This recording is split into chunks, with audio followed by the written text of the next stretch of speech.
Asante sana, karibu hapa kwetu pia. Thank you, Professor. Thank you.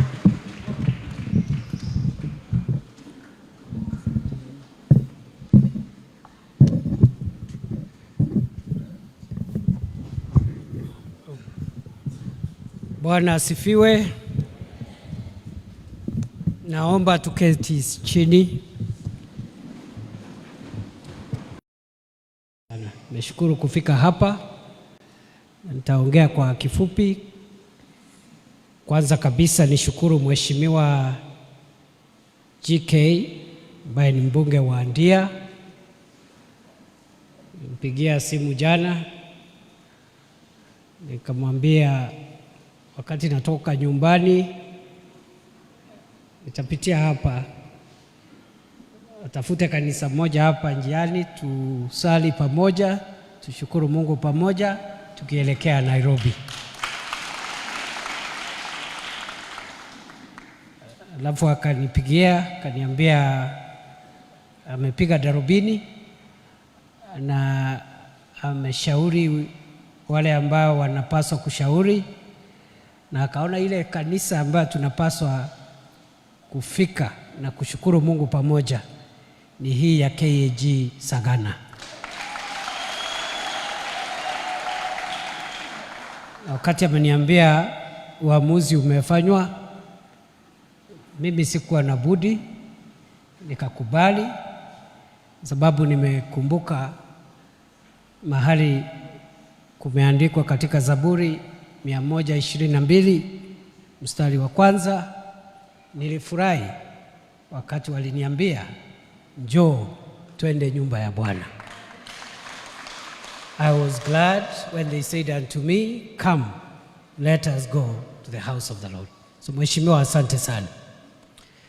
Asante. Vile vile nishukuru wale waheshimiwa wengine wamekuja on short notice. The Honorable Maingi from where, Honorable Gishimo for Gishogo, na vile vile rafiki yangu Wanjao ambaye sasa ni mkubwa wa mambo ya vitambulisho katika Kenya yote. Lakini huku waambia wewe DC, nilikukuta kwa logbook. Ulikuwa kwa logbook. Nilikuta anapeana logbook za magari. Kumwambia kuja tukafanye kazi pamoja. That was in December last year. And we are very proud of the work you're doing. DC ambaye ni Christopher Wanjao ambaye ni mtoto hapa nyumbani. So nashukuru pia kwa waheshimiwa kiongozwa na mheshimiwa wa hapa. Thank you my brother and all the other MCAs who are present. Ile kazi Mheshimiwa Rais amenipatia ni kazi ya kupambana na maneno ya usalama katika nchi yetu na masuala yote yanayohusika na usimamizi wa masuala ya ndani ya taifa. Na mimi nimefika hapa leo ikiwa siku ya Jumapili kwa sababu hata kama najua Mheshimiwa Rais amenipatia kazi ya kuchunga nchi ili nchi yetu iwe salama. Nimesoma mahali ambapo kumeandikwa katika Zaburi 127 mstari wa kwanza sehemu ya pili ya hiyo mstari wa kwanza, ya kwamba Bwana asipochunga mji, wale watchmen wanafanya kazi ya bure. Si ni kweli? Unless the Lord watches over a city, the watchmen stay awake in vain. Kwa hivyo nimekuja hapa kutafuta nguvu ya kuchunga mji, kwa sababu hata nisipolala na Bwana hajachunga nchi yetu, hii usalama tunatafuta haitapatikana. Kwa hivyo nimekuja hapa vile vile kushukuru Mungu kwa sababu Mungu ametujalia mema.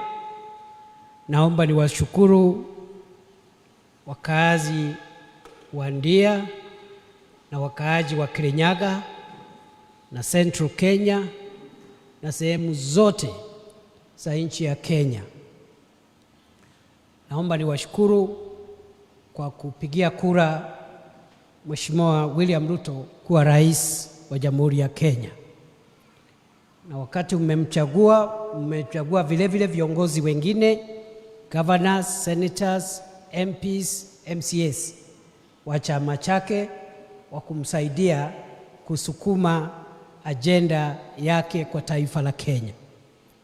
Na kwa hivyo kama sio kura ile mlipiga, hii serikali ya William Ruto haingepatikana. Na hao wabunge labda hata hao labda wangekuwa wamepoteza viti hapo kama wangekuwa kwa milengo ingine. Si ni kweli? Mimi vile vile singekuwa waziri. Si ni kweli? Huyu DC hangekuwa mkuu wa vitambulisho. Kwa hivyo sisi zote tumekuja hapa kusema asante. Na vile tulihubiriwa, asanti ni ya kila wakati. So we'll continue giving thanks to God for what He has done for our country. On behalf of His Excellency the President, on behalf of the government, I want to say thank you to the people of Ndia, the people of Kirinyaga, and the people of Kenya for electing President William Ruto and the Kenya Kwanza administration. Asanteni sana.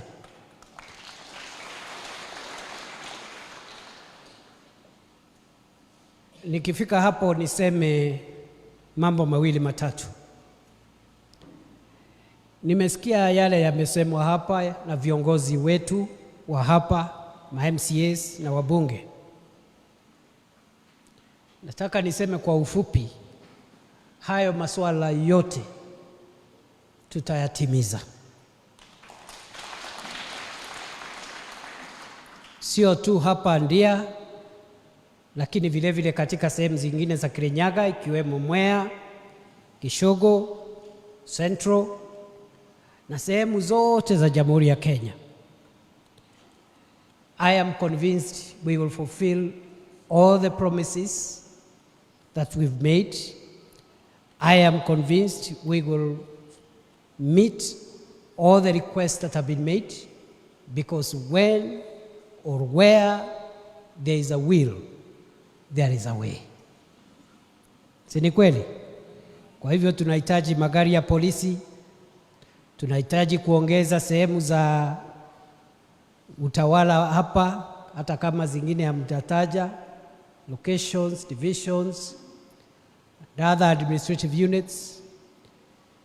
Tungetaka tupambane na pombe, vijana wetu waache kuharibika. Ungetaka mahali police posts na police stations imejengwa, tuongezee zingine, na vile vile tuongezee maofisa. Vile vile kuna mambo ya barabara, mambo ya maji. Hayo mambo yote tutatimiza, kwa sababu tuko na nia na tuko na kiongozi ambaye ni kiongozi ambaye amejitolea. And President William Ruto is focused, extremely focused, to deliver on the promises of the people of Kenya. So wakati JK mnasema sijui mnaona kama waziri wa usalama halali, kuna yule ambaye halali. Mimi nalalanga kidogo masaa mawili matatu. Kuna mwingine halali, na huyo ni Rais William Samuel Ruto. He means well, he means business, and at the end of 5 years, we'll have a story to tell. Not just here in Kirinyaga, but in every corner of the Republic of Kenya. I have no doubt. Sina shaka. I have no doubt about the performance of this government, because I've been around for a while. And I know I can see from far a government that will deliver and a government that will not. Kwa hivyo hata ukisikia wapinzani wa rais wakiongea mambo mengi Hiyo ni mambo ya upinzani, hiyo ndiyo kazi ya upinzani. I am sure President William Ruto will deliver. He is focused. Just like Nehemiah in the Bible, he will rebuild the broken walls of our country. Atarejesha heshima kwa nchi yetu, atainua uchumi ambao uko chini kabisa. Watoto wetu wengi wanahangaika, hawana kazi. Hiyo mambo yote Mheshimiwa Rais atafanya kwa sababu ameamua hiyo ndio itakuwa ajenda yake kuu, na yeye vile vile anamtegemea Mwenyezi Mungu ili amwezeshe, ili asuluhishe shida zetu. Na mimi najua Rais William Ruto ataacha Kenya mahali aliipata. President Ruto will take Kenya very far, just like the late President Mwai Kibaki, who met Kenya at zero. And in 10 years, President Kibaki left Kenya in a very good place. Kwa hiyo msiwe na wasiwasi. Msiwe na wasiwasi. Na mimi najua wakati rais atakuja kuomba kura yake ya msimu wa pili, pamoja na wabunge na magovernors na deputy president wetu, we will have a story to tell and will account for the 5 years that we will have spent between now and 2027. Bas, kwa hivyo Mheshimiwa, nafikiri waheshimiwa, as Honorable Gishimu said, just put in writing. I think Mary has already done the written bit. I think the other colleagues, you can take a leaf from Mary, patie leakage kidogo, then we can have one master document for Kirinyaga, ili tusaidiane kuhakikisha hakuna sehemu ya hii county ambayo itabaki nyuma. Niseme tu mambo mawili. Ya kwanza ni hii wiki ambayo tunaanza kutoka kesho, ni wiki muhimu sana katika vile tunaangazia nchi yetu ikue hapo mbeleni. Mnajua ya kwamba tuko na changamoto nyingi za usalama wa nchi yetu, na sana ile changamoto kubwa na pigo kubwa ambao tumepata katika siku za juzi, hivi majuzi, ni ile pigo tulipatwa ya watu wengi zaidi ambao waliuawa na wakora na magaidi ambao walikuwa wamejificha kwa kanisa wakijifanya ni wahubiri na wakijifanya wanahubiri neno la Mungu, na badala ya kuhubiri neno la Mungu na kuhubiria watu kama vile Reverend Faith amehubiri hapa, kuhubiria watu mambo mazuri, wakahubiri injili potovu ya kishetani na wakaumiza watu wengi pale Shakahola katika kaunti ya Kilifi. Wiki hii ambayo inaanza kesho, tutarudi pale kwa sababu tutaendelea na ile zoezi tulikuwa tumesimamisha la kutafuta miili ya watu wetu ambao walifariki, na hii ndio itakuwa awamu ya 3 ya kufukua maiti katika ule msitu wa Shakahola. Tumepoteza watu wengi. Hadi sasa ile maiti tumetoa pale ni watu 242 ambao waliuawa kinyama, wengine wakanyimwa chakula na maji, wengine ambao walibadilisha nia, wakaona hakuna mambo ya Mungu pale, wakauawa kwa kupigwa na vyombo ama vifaa butu, kiwemo shoka na nyundo. Wengine wakanyongwa na mikono na waya. Na kwa sababu ndiposa tunasema yale mambo yametendeka pale ni mambo ya kishetani, na watu wengi wakiwemo wazee, wake zao, watoto wao wameangamia pale na kuzikwa katika makaburi ya halaiki. Safari ya awamu ya kwanza tulifukua miili 113, tukaenda ikafanyiwa upasuaji wa maiti, tukasimamisha ile kazi ya kufukua maiti. Baada ya upasuaji tukarudi awamu ya pili, tukatoa miili ingine 129, imefanyiwa upasuaji vile vile. Nao watu wote pamoja na maiti zingine ambazo ziliokotwa kando kando ambazo hazikuwa zimezikwa, maiti hizo ya wazee, wa mama na watoto ni 242, lakini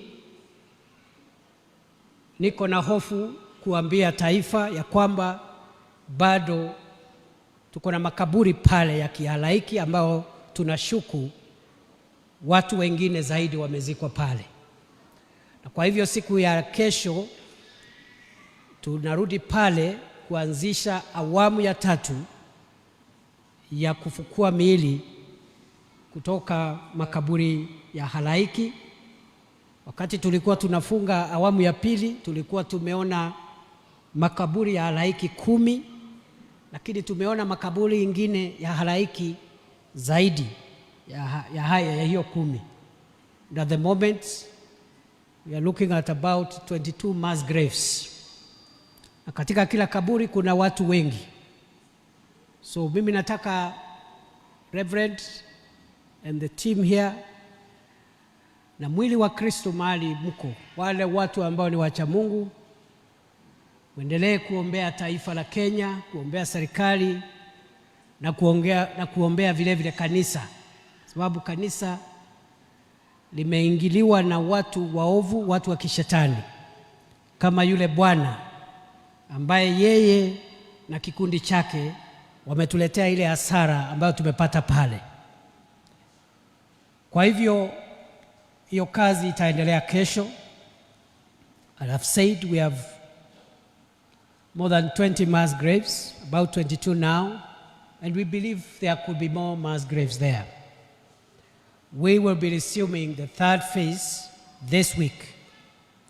But also this week, the task force which was established by His Excellency President William Ruto, the task force which will talk to the public, talk to the church, talk to all stakeholders, and come up with recommendations on how we need to change our policies, our laws, and our procedures of registering religious organizations, so that we don't have this kind of thing happening ever again. That task force, which was established by President William Ruto, will start going around the country effective tomorrow. And I want to request the people of Kirinyaga, the people of Kenya, to come out and speak openly and candidly on what you'd want us to do as government, what we need to strengthen in terms of policies, laws, procedures, to make sure that a few people hiding behind the Bible and the Holy Scriptures of God do not misuse the constitutional right to the freedom of worship, to kill people, to torture people, and to cause us the kind of damage that they have caused us in Shakahola. And I am convinced that even though Mr. Makenzie and the other criminals succeeded in hurting this country so badly, this unfortunate event is going to provide the turning point for Kenya. And I want to stand before you, brothers and sisters, fellow Kenyans, and the entire world, I stand before you and before God to promise you that this government will do whatever it takes, will do whatever it needs to be done to make sure that never again do we have the kind of damage that we got at Shakahola Forest. Nataka niwahakikishie wale magaidi ambao walitutatiza pale Shakahola, mmesikia rais ameomba msamaha kwa niaba ya serikali. Vile vile mimi nimeomba msamaha kwa sababu jambo kama lile alingetendeka kwa njia ile na vikosi vyetu vya usalama visiweze kujua. Nataka niwahakikishie hatutakuwa na nafasi tena ya watu waovu kama wale kufanya uovu wao. Vile tumepigana na magaidi ambao wamejificha katika dini ya Kiislamu hapo awali kupiga taifa letu na kuua watu, tutapigana na vile vile na magaidi wa dini zote, zikiwemo wale magaidi wamejificha katika dini zote ikiwemo dini ya Ukristo, kwa sababu muuaji hana dini, muuaji hana kabila, muhalifu ni muhalifu. Akijificha kwa Waislamu tutamfichua pale, akijificha kwa Ukristo tutamtoa pale, akijiweka katika dini za kitamaduni tutamtoa pale.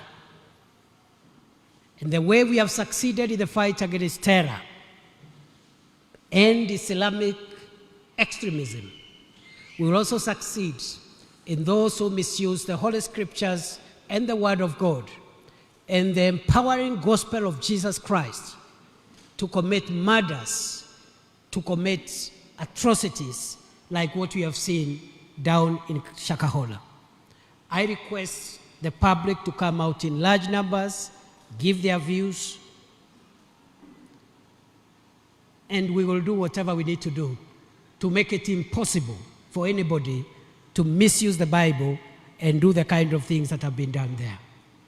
Na mimi nataka niwaulize wenzangu, kwa sababu mimi pia ni Mkristo. Mimi ni Mkristo, nimekuja hapa kama mwenzenu, na mimi nimeokoka.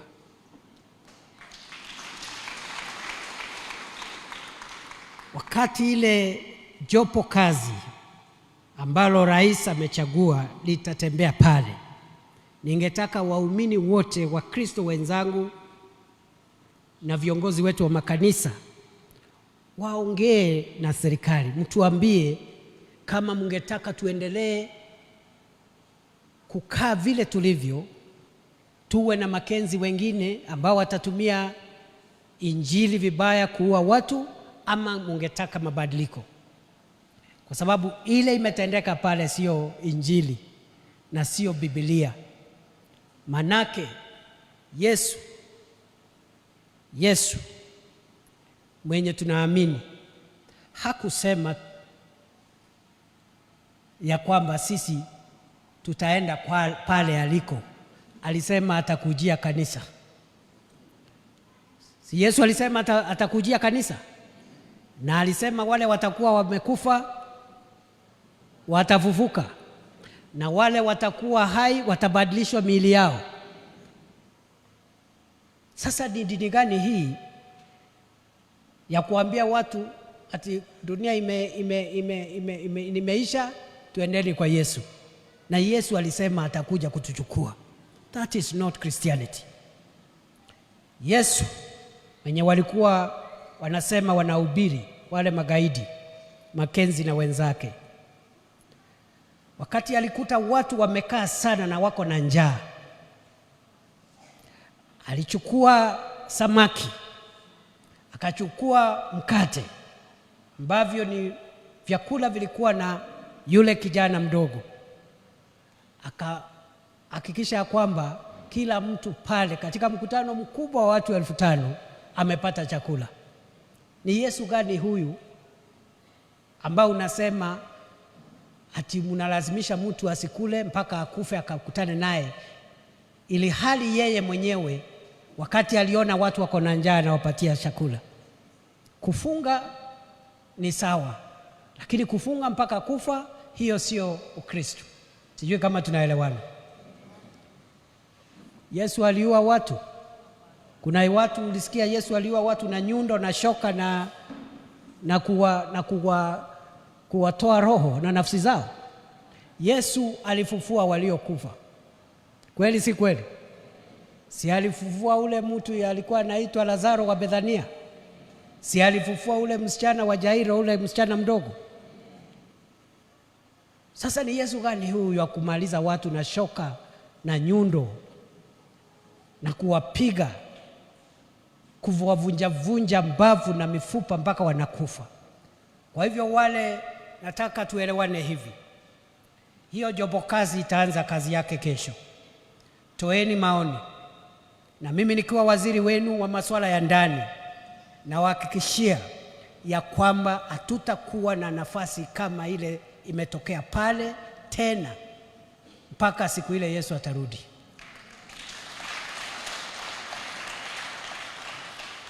Na vile tumekaa ngumu kushughulikia wale wamejificha kwa Uislamu, hata wale wamejificha kwa dini zingine tutawatoa pale, ndio wasiweke kanisa matope. Sijui kama tunaelewana.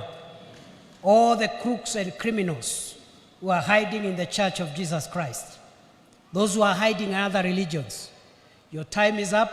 We will smoke you out. No amount of misusing the Bible, no amount of quoting the Constitution will save you from justice and from accountability. Na mimi najua mtatoa maoni na mtatuambia vile tutafanya. Mungetaka tuendelee na wahubiri kuua watu?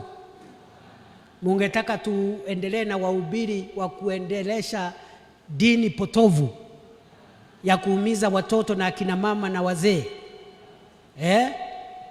So mimi najua mtasema hao wakora wote wapotee. Si namna hiyo? Na ule Makenzie ule hatoki jela tena. Ule hatoki jela, atazeekea pale jela. Na tunaomba Mungu amweke miaka mingi ndio aone Kenya ambayo itakuwa Kenya salama, ambayo itakuwa na hii maneno yake ya upumbavu. Sijui kama tunaelewana. Lakini jela hatoki. Hataona mwangaza wa hii dunia tena, atakaa pale jela mpaka azeekee hapo, alafu apotee, aende kwa shetani yake. Kama atatubu, hiyo ni mambo ya Mungu. Hata mahakama ikimwachilia, tutamrudisha pale. Sababu mahakama zetu za wengine tunaambia watu huyu ni mkora, ameua watu, wanasema iko haki, sijui katiba gani inatumika, wanaachilia. Hata wakimwachilia, ule bwana atazeekea pale jela, na atatoka jela aende akakutane na hukumu ya Mwenyezi Mungu. Sijui kama tunaelewana. Na ile grupu yote ya wahubiri wapotofu wanatumia dini kuua watu, kuwanyanyaza, kuwanyang'anya mali yao, ukiwadanganya na mambo ya bure na mambo ya aibu, badala ya kuambia watu watoe sadaka, roho safi, kulingana na uwezo wa mtu. Unanyang'anya mtu mali yake, anauza mali yake yote, anakuwa fukara, alafu unamuua. Hao wahubiri siku zenu zimehesabika. All of you. And I want to talk to every priest and every pastor, every reverend, every apostle, bishop, archbishop, every leader of any religious organization, every kadhi, every imam, every priest in any church, temple, synagogue, or whatever house of worship. Those of you who are hiding behind the Holy Scriptures to cause us harm in our country, to kill people, to torture them, to rob them their property, your days are numbered. We will treat you the same way we are treating armed bandits in Rift Valley and the other Islamic terrorists who are coming from our neighboring country to hurt our people.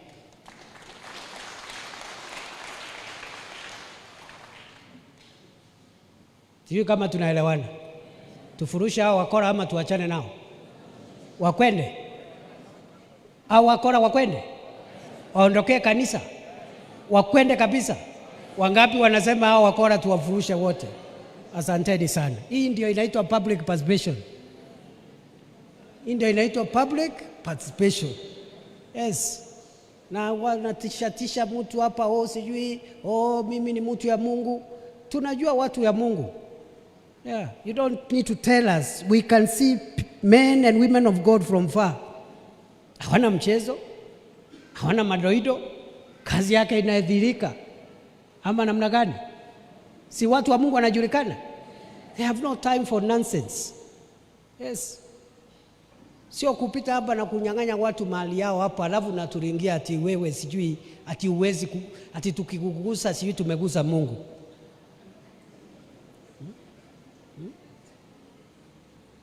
Siku ile ya kina Elijah hakuwa na mambo mengi.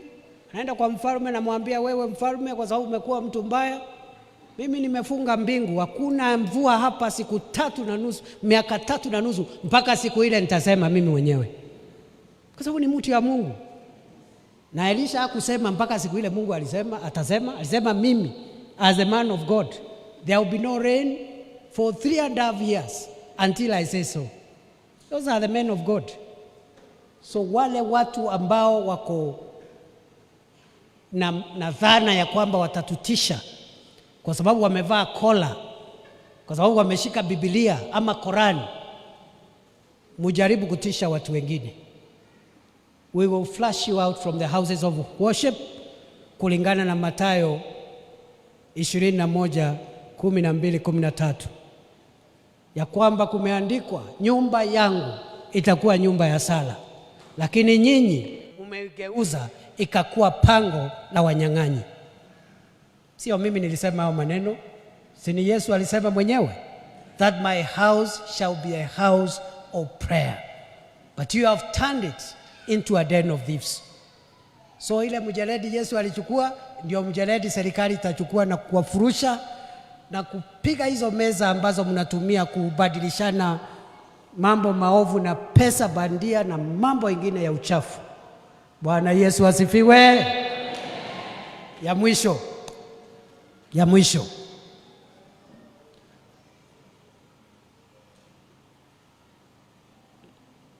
Lazima taifa letu tukubali ya kwamba lazima mambo yetu ya kila siku tuyaendeshe kulingana na katiba na sheria yetu.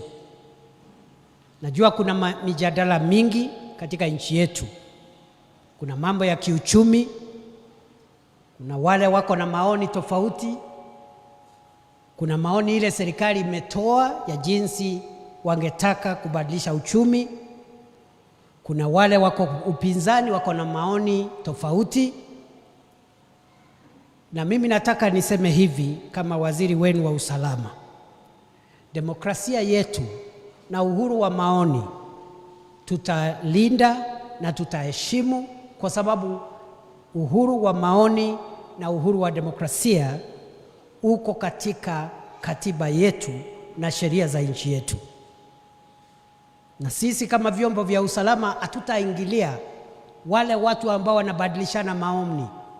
Tupunguze hii, tuongeze hii, sijui hii sera ni nzuri, hii sera inapaswa iwe hivi. Sisi kama vyombo vya usalama hatutaingilia watu wa jamii ya Kenya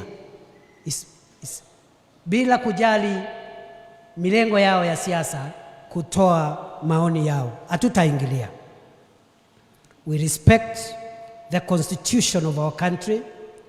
We will not interfere with the democratic space that has been created by our constitution.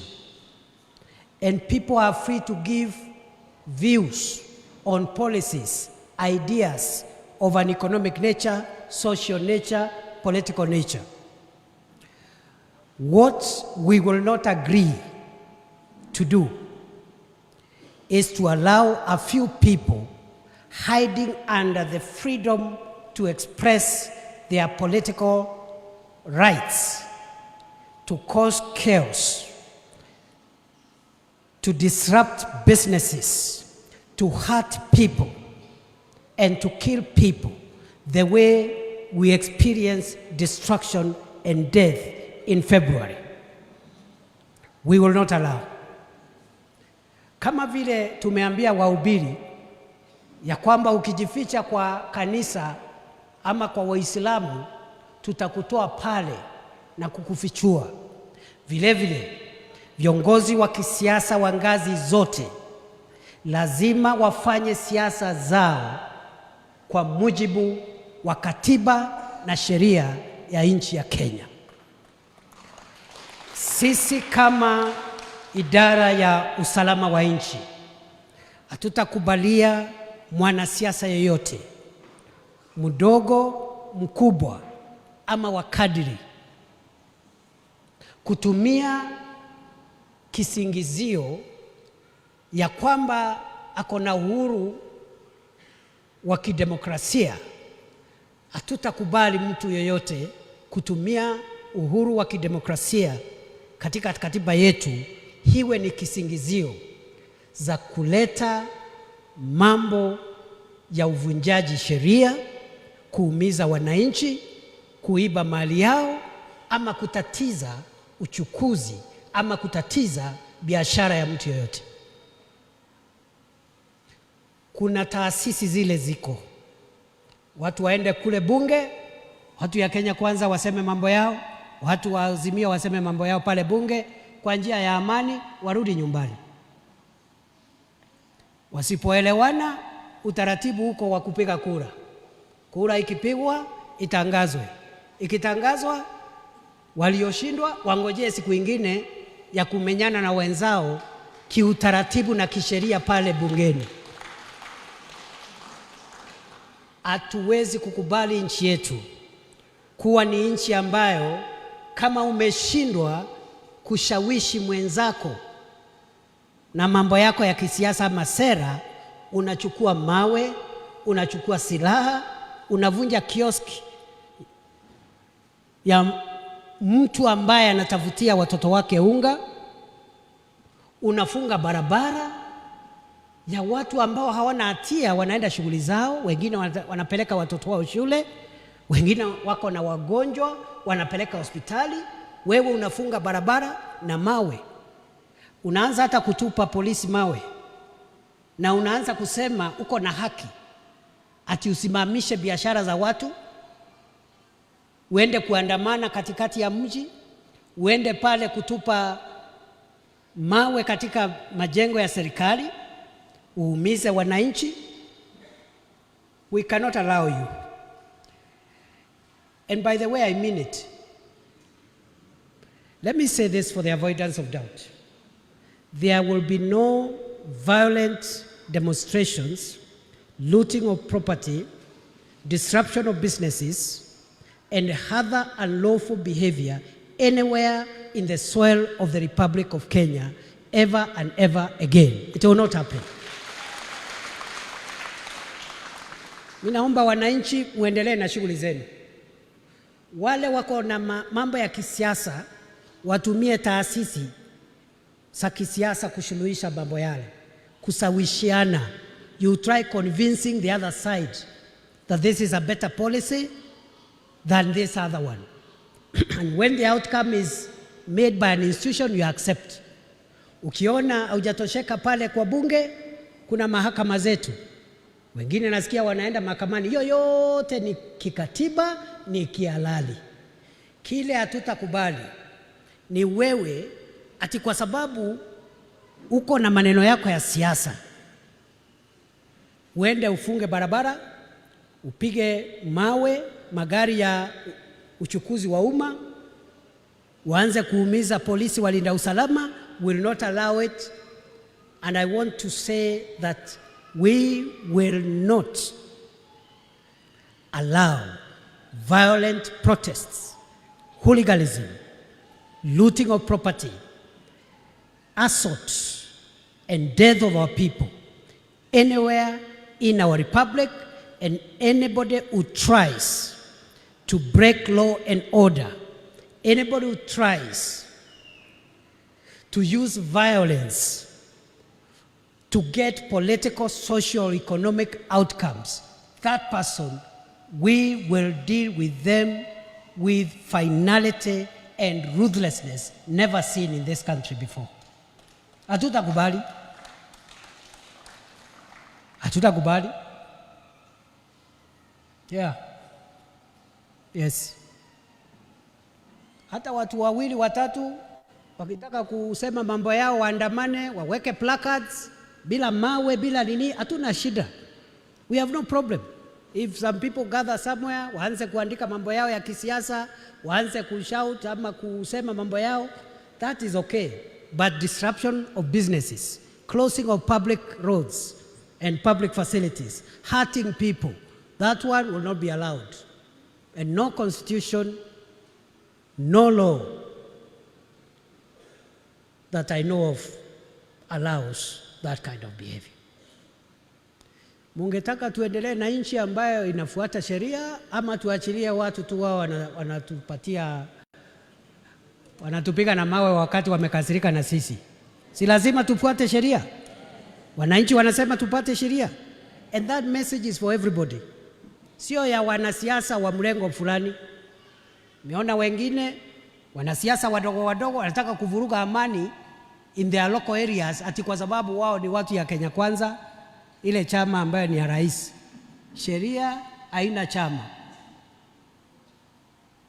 Mambo yote tutumie taasisi, tutumie sheria.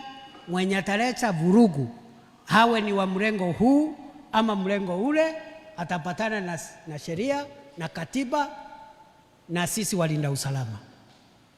Mimi nikifika hapa nataka niwashukuru sana.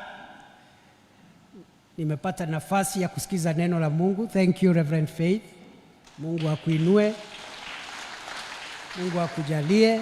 Asante kwa kutuambia kwamba kupitia nguvu ya Mwenyezi Mungu na Roho Mtakatifu tuko na nguvu ya kushindana na wale giants wote. Na mimi nikitoka huku naenda kupigana na giants ya Shakahola. Naenda kupigana na giant ya bandits. Naenda kupigana na bandits ya terrorists wale wako northeastern. Ile tunaomba tafadhali msichanganye dini. Ya? Unajua kitabu ya Jakobu inasema what is true religion? Kutembelea wajane na mayatima na kujitenga na dhambi, si ndio? It is there. The Bible is very clear on what true religion is. Na msianze kusema Wakristo wamepigwa, Waislamu hapana. No. Huyo mkora mmoja pale Shakahola, wale watu wameua ndio wengi kuliko wale watu wameuawa na Alshabab katika nchi ya Kenya in the last 10 years. Combined, one person. Garissa University, 148. That was the biggest casualty. Ile ya Dusit, 21. Ile ingine ya Westgate, about 20 also. Mtu mmoja ameua mamia na mamia ya watu. So hii mambo ya dini usiseme ni Uislamu ama ni Ukristo. Mkora ni mkora. Akijificha kwa kanisa tunamtoa. Akijificha kwa msikiti tunamtoa. Mpaka nchi yetu ikuwe ni nchi salama na mahali ambapo tutaongea mambo yetu ya biashara na maendeleo katika hali ya usalama. I want to assure every Kenyan the country is safe and the country is in the good hands under the leadership of President William Samoei Ruto.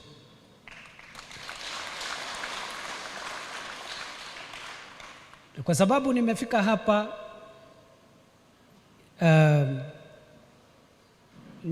hapa pia kushukuru. Last Sunday tulikuwa kule Embu tukashukuru. Siku nyingine tulikuwa huko Meru tukashukuru, tutaendelea kushukuru kwa sababu shukurani haitoshi. Si namna hiyo? Kwa hivyo nimekuja pia kushukuru hapa kwa vile mlichagua hii serikali, na kushukuru Mungu kwa vile kanisa limeshikilia serikali kwa maombi na kusaidia hawa watu ili kanisa ikue mahali pa kujaza watu mambo mazuri na kuwaondolea shida zao katika jamii zao, familia. That is the role of the church. So we are grateful to God for what the church is doing.